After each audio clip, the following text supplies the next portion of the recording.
A igreja pode sentar. Amém. Assentado mesmo, eu gostaria mais uma vez de convidá-los a abrir comigo as suas Bíblias, a Palavra do Senhor, livro do profeta Zacarias, capítulo 2. Nós vamos fazer a leitura dos versículos 1 a 13. Livro do profeta Zacarias, do 1 ao 13.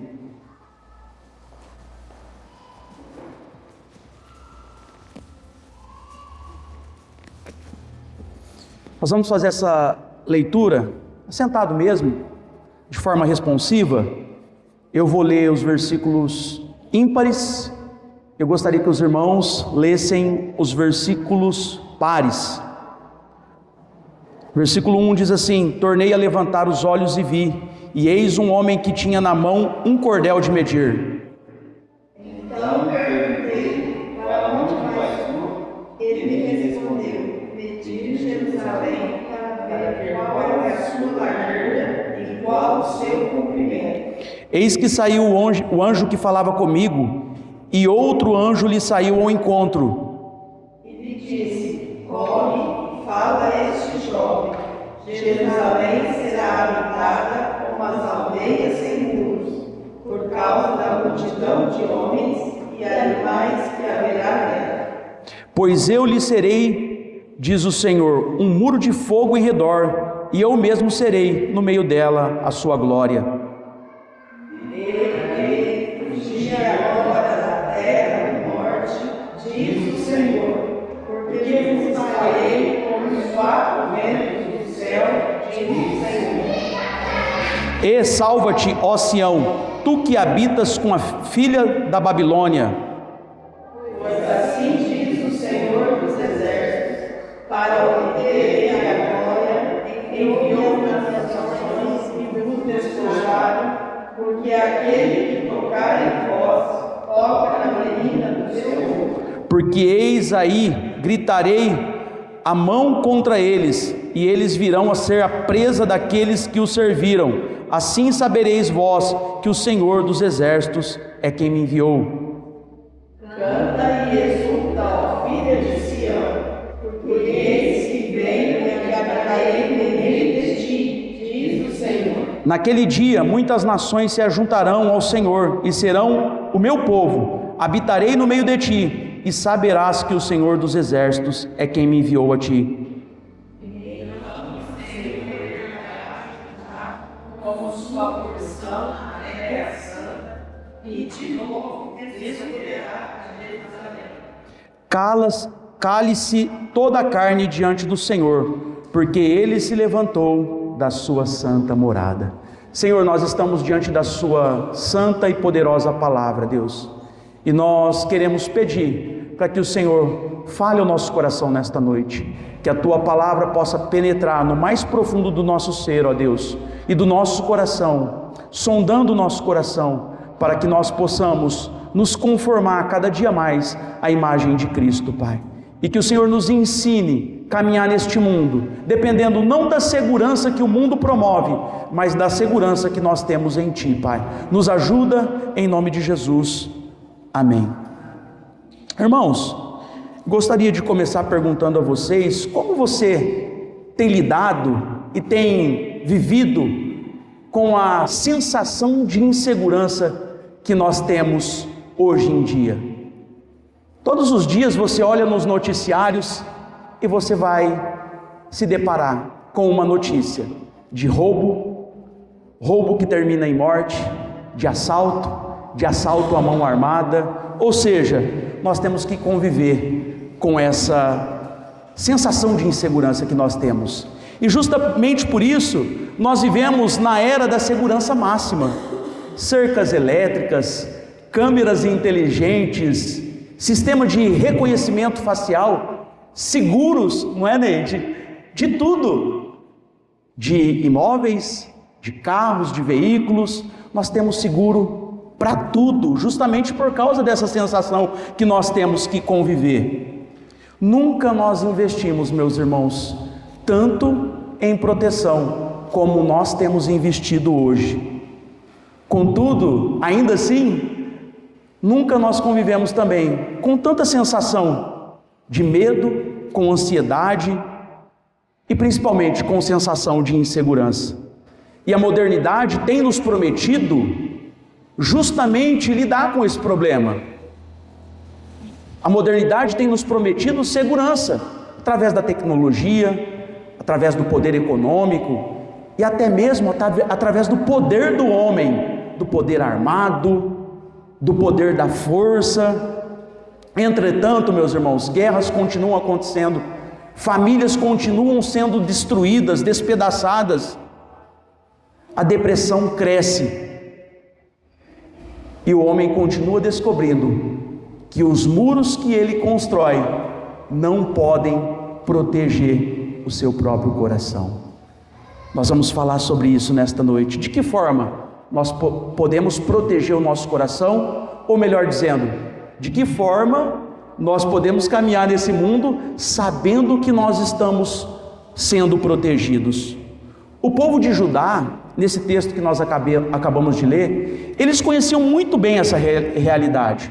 Eles voltaram do exílio e qual o cenário que eles se depararam?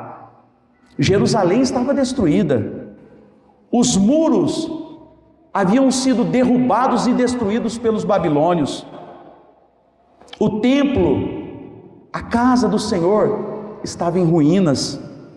Humanamente falando, meus irmãos, não havia segurança, não havia prosperidade e muito menos esperança para o povo de Israel, justamente por causa desse cenário. E é justamente nesse cenário que nós olhamos agora para o texto que nós acabamos de ler e nós percebemos que neste cenário Deus concede a Zacarias aqui uma visão extraordinária, uma cidade aqui sem muros, mas perfeitamente protegida. Olha só o paradoxo, uma cidade sem muros, mas perfeitamente protegida contra os seus inimigos. Uma cidade que aos olhos humanos estava totalmente vulnerável, mas cercada pela presença do próprio Deus. Isso para nós, falar de uma cidade sem muros, é uma coisa totalmente incoerente, porque os muros significam para nós, no mundo moderno, justamente o que nós buscamos: proteção, segurança. E eu sei que existem alguns contextos que as cidades não têm muros, mas as cidades contam com outro tipo de proteção. São cidades seguras, teoricamente. Mas aqui, meus irmãos, o significado era de uma cidade sem proteção, porque no contexto do mundo antigo, de guerras e invasões, e a gente vê isso no Antigo Testamento, uma cidade que não tinha muros significava justamente uma cidade que não tinha proteção. E a mensagem do profeta Zacarias aqui nesse texto que nós lemos não é apenas de uma Jerusalém pós-exílica, é uma mensagem para todo o povo de Deus em todas as épocas, não apenas para o antigo Israel, o povo da aliança, mas o povo da aliança agora em Cristo, a igreja. Ou seja, a mensagem é para nós também, que caminhamos em um mundo que nós temos a sensação de insegurança. Essa mensagem é para confortar os nossos corações e muitas vezes também confrontar os nossos corações quando nós dependemos de outra segurança que não o Senhor. Então é sobre isso que nós vamos falar. Quando tudo, meus irmãos, parece destruído, Deus continua restaurando, habitando em meio ao seu povo e governando soberanamente. É isso que está acontecendo aqui nesse texto. E aqui o profeta Zacarias, ele profetiza, para a gente se contextualizar um pouco, aproximadamente 520 anos antes de Cristo, durante o governo persa de Ciro o Grande. Cerca de 70 anos antes, se a gente observar tanto o livro dos profetas, como os livros históricos também, como 1ª, 2ª Reis, Crônicas, nós vamos perceber que 60 anos antes, melhor dizendo, 70 anos antes, Jerusalém havia sido destruída por estes mesmos babilônios, em cumprimento às advertências tanto do profeta Zacarias, como também dos outros profetas que profetizaram que essa ruína ia acontecer. E o exílio, meus irmãos, nós percebemos que não foi apenas um acidente político, foi uma disciplina pactual aplicada por Deus para o seu povo. O povo de Israel tinha uma aliança, tinha um pacto com Deus, e eles deveriam permanecer nas diretrizes, nos princípios estabelecidos por Deus. E eles quebraram esta aliança, eles quebraram este pacto que eles tinham firmado com Deus. E Deus está aqui aplicando uma disciplina espiritual para esse povo. Agora, um remanescente, ele retorna à terra prometida. Entretanto, a realidade que nós nos deparamos aqui no texto e que nós encontramos aqui é decepcionante para nós leitores. Imagine para o povo que se deparou com essa realidade. A cidade estava destruída, economia estava fragilizada, oposição dos povos vizinhos, o templo, o lugar de adoração, estava em ruínas. Havia desânimo espiritual no coração do povo de Deus. E muitos, meus irmãos, era uma reação automática ali, né? Ao olhar para a cidade destruída, os muros destruídos, observar os inimigos ao redor, o que o povo deve ter pensado? Nós precisamos evitar outras invasões. E de que forma nós vamos evitar isso? Reconstruindo os muros, reconstruindo a cidade, e isso era válido.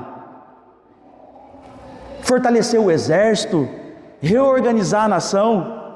Mas Deus aqui, meus irmãos, nesse texto, Ele mostra algo surpreendente para aquele povo e para nós também.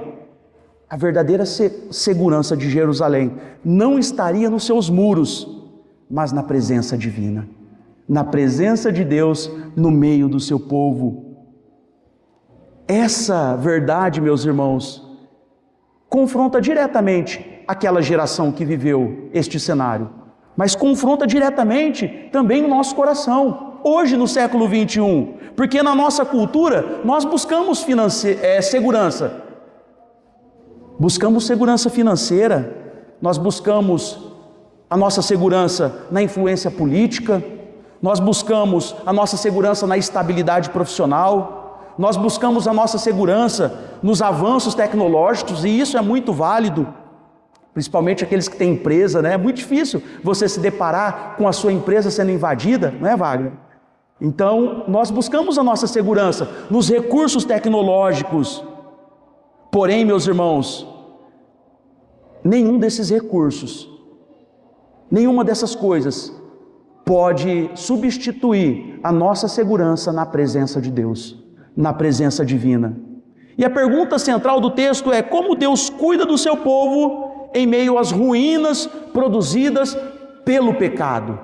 Porque a consequência clara e óbvia aqui é que este cenário é consequência do pecado e da desobediência do povo. E a primeira coisa que nós percebemos aqui no texto, meus irmãos, é que Deus restaura o seu povo mesmo depois do juízo. Que Deus gracioso é esse? Eles estavam vivendo a consequência do seu próprio erro, do seu próprio pecado.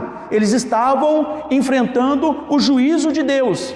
E mesmo após o juízo de Deus pesando sobre eles, o próprio Deus restaura esse povo. E olha só, versículo 1 ao 5, diz assim: tornei a levantar os olhos e vi, e eis um homem que tinha na mão um cordel de medir. Então perguntei: para onde vais tu? Ele me respondeu: medir Jerusalém, para ver qual é a sua largura e qual o seu comprimento. E eis que saiu o anjo que falava comigo, e outro anjo lhe saiu ao encontro. Ele disse: corre, fala a este jovem, Jerusalém será habitada como as aldeias sem muros, por causa da multidão de homens e animais que haverá nela. Pois eu lhe serei, diz o Senhor, um muro de fogo em redor, e eu mesmo serei no meio dela a sua glória. Deus seria a proteção do seu povo. Deus é a proteção do seu povo. Deus transforma, meus irmãos, cenários de destruição produzidos pelo pecado, pela desobediência, em oportunidades para manifestar a sua maravilhosa graça na nossa vida. E foi isso que aconteceu com o povo de Israel. E aqui nós nos deparamos com uma figura enigmática, o homem com o cordel de medir, e que está avaliando uma cidade condenada. É interessante porque, principalmente aqueles que trabalham na construção civil, né? Primeira coisa que ele faz é pegar o quê? A trena, né? Que hoje em dia, mas aqui é um cordel. E esses dias o Caio veio aqui fazer as medidas da igreja, que a gente sonha em pintar a igreja. A primeira coisa que eu vi na mão dele foi um instrumento de medir. E é justamente isso que nós fazemos quando nós nos deparamos com um contexto de destruição, de ruínas, onde precisa de uma reconstrução. É medir. E é justamente isso que este anjo está fazendo aqui, cumprindo a ordem do Senhor, do pacto. Vocês precisam de uma reconstrução. O verbo utilizado aqui, ele aponta para a delimitação do território e do planejamento urbano. O verbo medir deriva de uma palavra hebraica aqui, madad, que significa tanto medir como demarcar, determinar dimensões ou avaliar uma área que precisa ser reconstruída. E aqui em Zacarias, no versículo 2, ela aparece numa outra forma hebraica, lamod, para medir Jerusalém. No Antigo Testamento, essa palavra, meus irmãos, é frequentemente utilizada para a demarcação de terras, a preparação de construções e a definição de herança. E a primeira coisa que nós aprendemos com o texto, essa terra era desse povo, porque foi prometida por Deus. Eles estavam numa terra seguramente sua, porque essa terra foi prometida por Deus. E Deus não ia dar uma nova terra para eles. Deus ia reconstruir aquilo que estava destruído. Aqui, a ideia não é de inspeção para destruição, mas de planejamento para restauração. E provavelmente, ao olhar do profeta, ele pode ter temido a princípio, né? O que será que esse anjo está planejando medindo a terra? Será que vem uma nova destruição por aí? Mas não. A visão do profeta aqui era de um anjo demarcando a terra para que a terra fosse restaurada, fosse reconstruída. Antes mesmo de a cidade ser reconstruída, Deus já estava determinando os seus limites e demonstrando que Jerusalém seria totalmente restaurada. Provavelmente muitos não viram este anjo, o profeta viu. Isso significa que mesmo antes do povo ver o plano, o propósito sendo concretizado, Deus estava planejando esta reconstrução. Deus estava restaurando a cidade. Aqui, meus irmãos, a imagem comunica algo profundo para nós. Deus conhece as dimensões da restauração antes mesmo que o povo consiga enxergá-la. Não sei se vocês se lembram, até um tempo atrás, a gente tinha um quadro do Gugu que chamava-se Construindo um Sonho. O que ele fazia nesse quadro? Ele reconstruía casas. Hoje a gente tem outros programas, né? Com essa mesma proposta, mas a ideia era o seguinte: uma família tinha uma casa que precisava ser transformada. Alguém escrevia uma carta para o Gugu, pedindo que aquela família, talvez uma família carente, talvez não, tivesse o seu sonho realizado, mas muito mais que isso, a sua casa fosse reconstruída, a sua casa fosse restaurada. E, a princípio, eles tiravam aquela família da casa, ou seja, a família não estava presente, e eles tinham que confiar em um arquiteto, que já havia elaborado o plano, e antes que eles pudessem ver, o projeto estava acontecendo, o projeto estava em andamento, e a casa estava apenas esperando os habitantes. E é justamente isso que está acontecendo aqui no contexto do profeta Zacarias. Deus, antes mesmo do povo voltar para casa, porque eles estavam no exílio babilônio, Deus já planejava restaurar a terra, Deus já planejava reconstruir Jerusalém. E Jerusalém aqui, a ideia que o profeta traz no versículo 4, é que ela seria habitada como aldeia sem muros. E no mundo antigo, meus irmãos, isso se parecia mais com uma tragédia anunciada. Como assim a cidade sem muros? Nós estamos cercados por filisteus, nós estamos cercados por babilônios, nós estamos cercados por caldeus, nós estamos cercados por nações fortes que a qualquer momento podem invadir a nossa casa, podem invadir o nosso país. Nós temos os egípcios também. Era uma tragédia anunciada. Uma cidade sem muros era uma cidade totalmente vulnerável. Mas Deus aqui inverte totalmente a lógica. Eu serei o muro ao seu redor. É o que ele diz aqui no versículo 5. A ARA e a NVI traduzem como muro de fogo. E a NVT, que é a nova versão transformadora, ela traz uma ideia que eu acho um pouco melhor aqui. Então eu mesmo serei um muro de fogo ao redor de Jerusalém para protegê-la. A ênfase está aqui menos no muro e mais na presença protetora de Deus. Ou seja, o profeta está querendo dizer aqui, Deus através do profeta, é mais ou menos, olha, esqueçam do muro físico que vocês estão acostumados a ver. Agora a proteção de vocês sou eu no meio de vocês. E essa imagem, meus irmãos, não tem como a gente se lembrar de algo que Deus fez lá no Êxodo. A imagem remete à coluna de fogo que Deus preparou para proteger o seu povo. Enquanto o povo caminhava durante o dia, no calor intenso do deserto, existia uma nuvem que os protegia. Mas enquanto eles caminhavam no frio da noite, existia o quê? Uma coluna de fogo que os aquecia, que os protegia dos inimigos, que os conduzia também em meio à escuridão.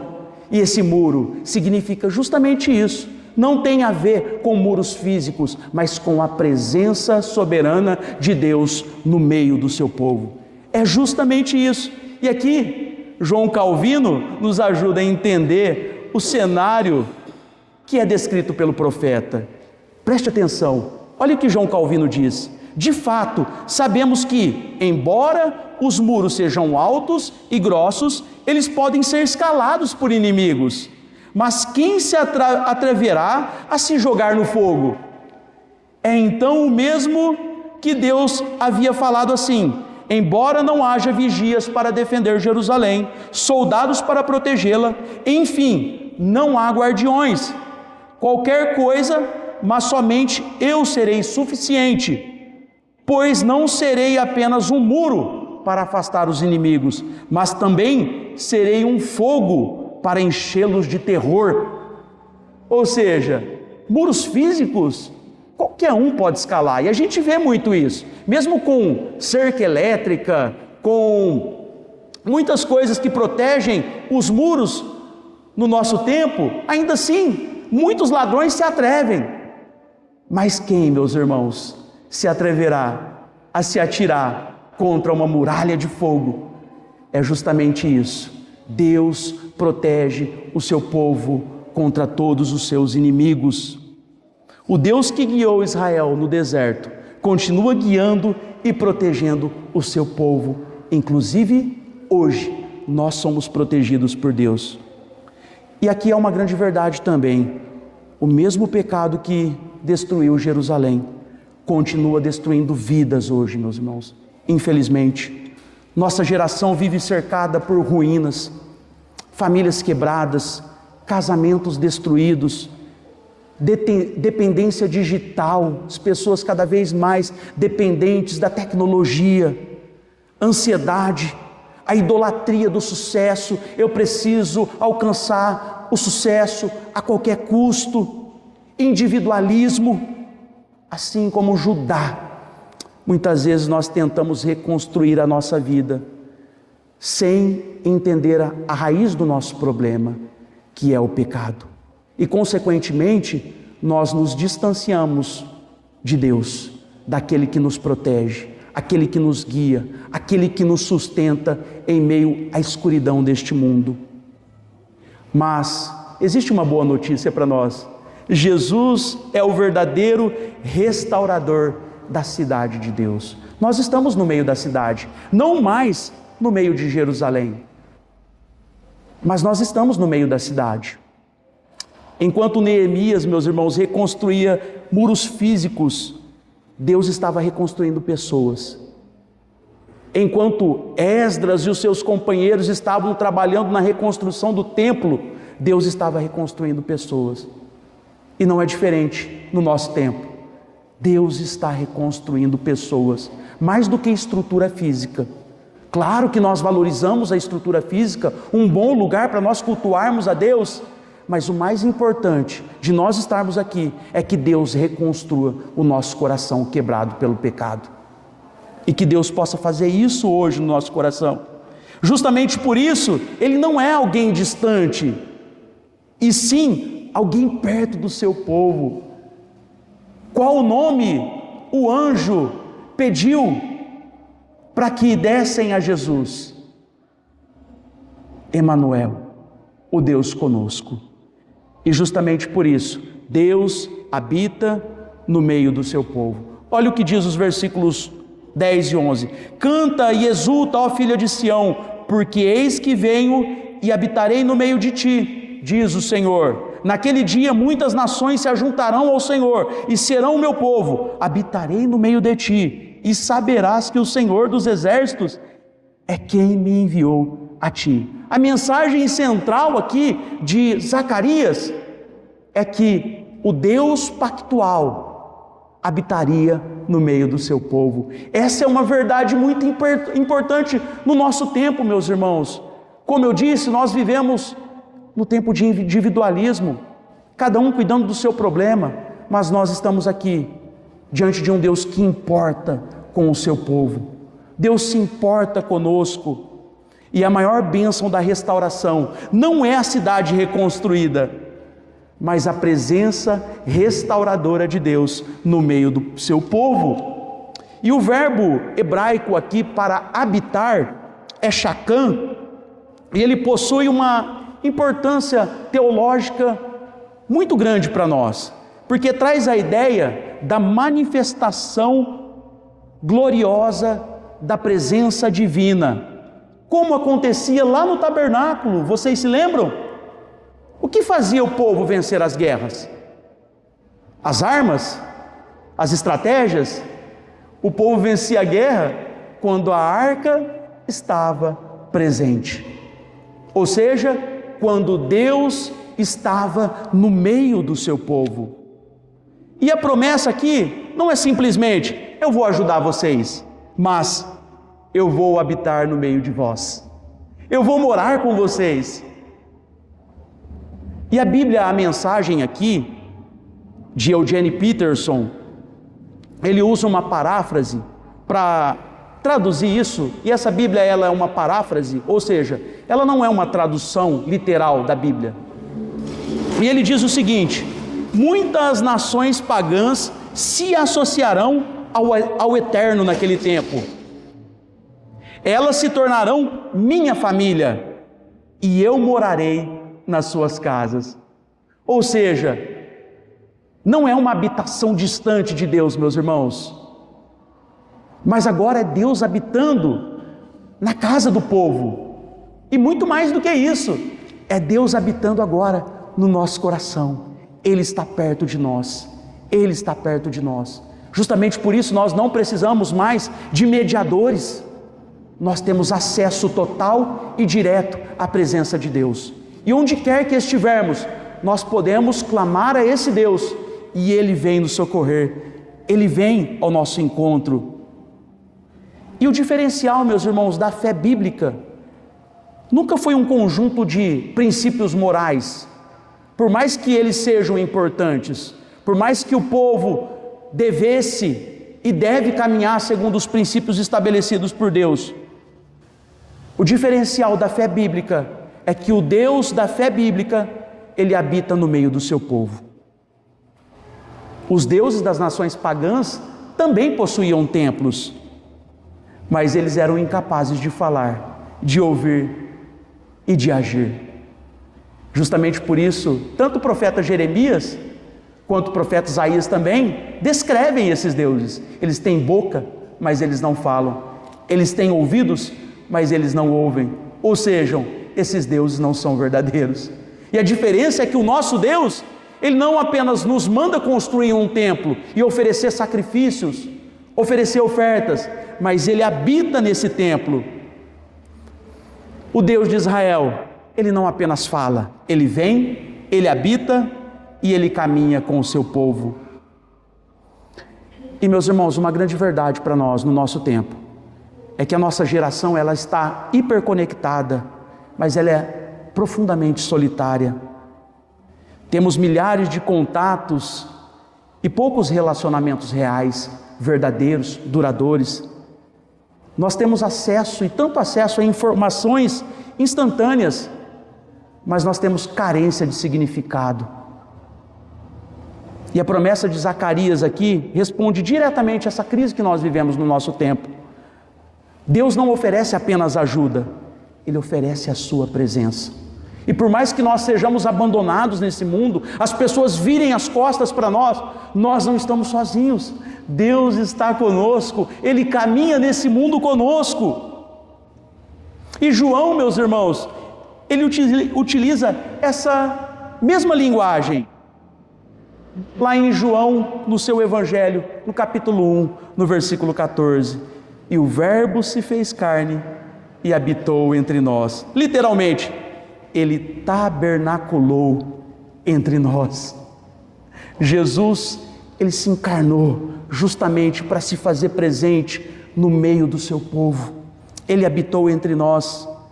E Zacarias estava apontando diretamente para essa habitação de Deus no meio do seu povo, agora definitiva.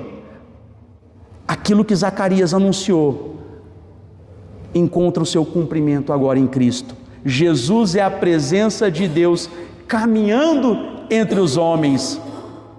Mas não apenas isso. Deus, Ele habita no meio do seu povo, mas Ele reina também sobre as nações e chama um povo para si.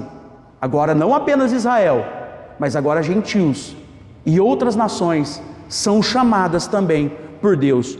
Olha os versículos 11 e 12. Naquele dia, muitas nações se ajuntarão ao Senhor e serão o meu povo. Habitarei no meio de ti e saberás que o Senhor dos exércitos é quem me enviou a ti. Então o Senhor herdará Judá como sua porção na terra santa e de novo escolherá a Jerusalém.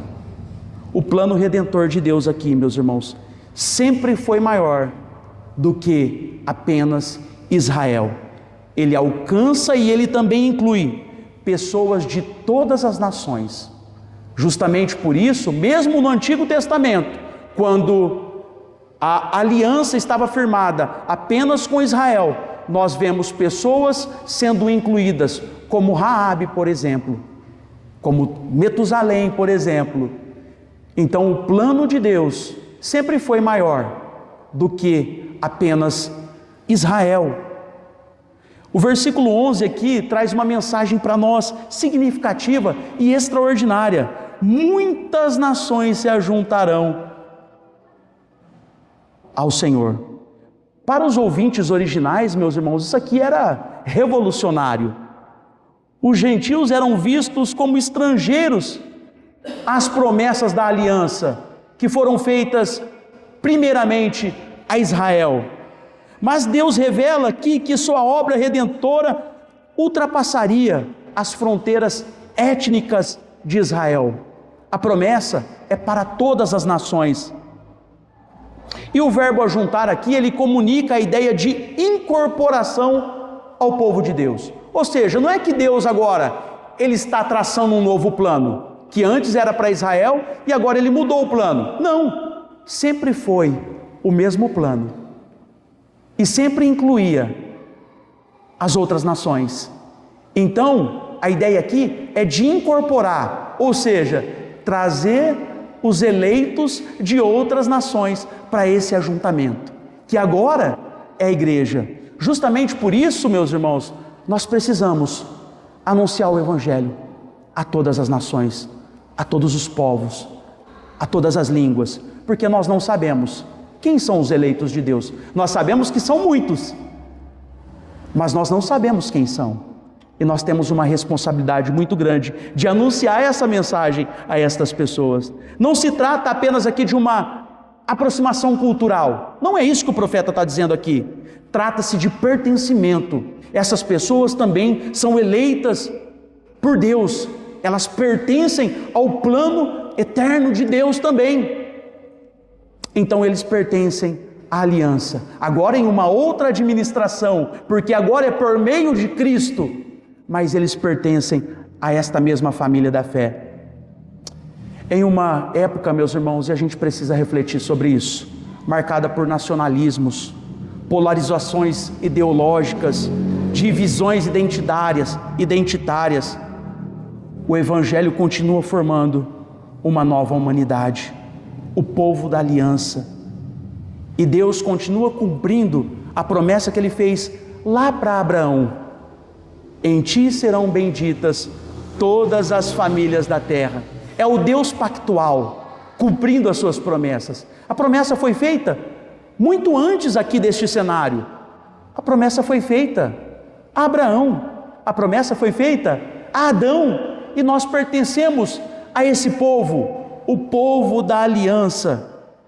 E Deus, Ele está cumprindo hoje esta promessa, que as nações, os povos, raças, tribos e línguas serão incluídos agora, incorporados agora neste povo.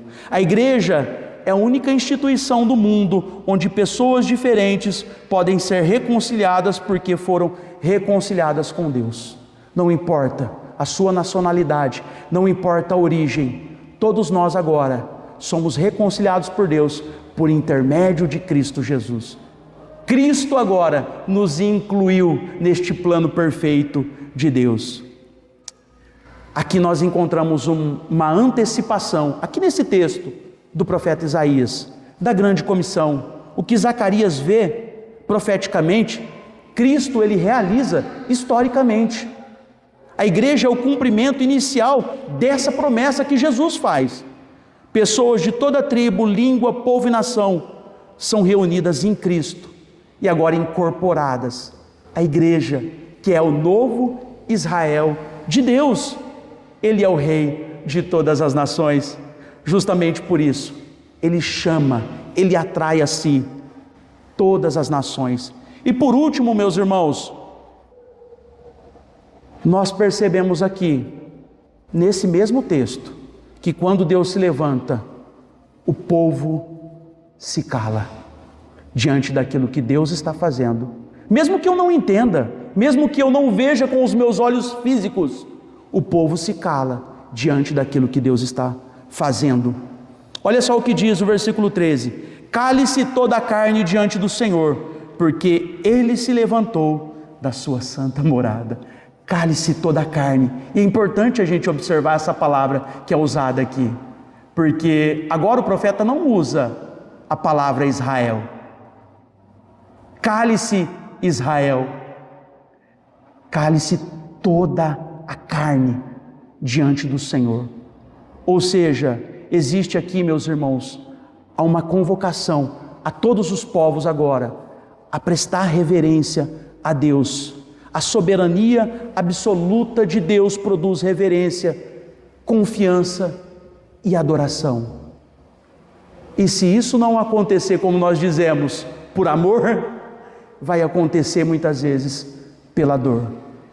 Todos os povos, nações, tribos e línguas prestarão reverência diante de Deus, se calarão diante de Deus. O silêncio aqui que é mencionado pelo profeta não é apenas um vazio, significa reverência, como eu disse, diante do Deus Todo-Poderoso que está fazendo essa grande obra de reconstrução. É a criatura reconhecendo a sua pequenez diante do Criador. Nós não somos nada. Resta a nós nos calarmos, fazermos silêncio diante daquilo que Deus está fazendo. Então, quando nós olhamos, meus irmãos, para o governo do nosso país, para a política do nosso país, para as injustiças do nosso país, para as disparidades que nós temos visto nos nossos dias, e muitas vezes nós não entendemos, e até mesmo questionamos, onde está Deus? Nós devemos fazer silêncio, reverência diante de Deus, porque Deus está trabalhando. As coisas não fugiram do controle de Deus, Ele continua governando do seu alto e sublime trono. Todas as nações e povos estão sujeitas a Ele. E nós vivemos em uma cultura do instantâneo, das coisas rápidas, onde todos opinam, todos querem falar. Quando nós não vemos resultado imediato, nós queremos comentar aquilo, muitas vezes criticar aquilo. Mas existem momentos, meus irmãos, que diante de Deus nós não devemos falar, nós não devemos comentar nada, nós devemos apenas nos calar diante da presença de Deus. É adorar a Deus, é confiar, é reconhecer que Deus continua governando quando não entendemos o que está acontecendo. E quando nós olhamos e contemplamos para o nosso Senhor, para Cristo, ali na cruz, parecia que Deus estava ausente, tanto que o próprio Cristo, Ele expressa isso. Deus meu, por que me desamparaste?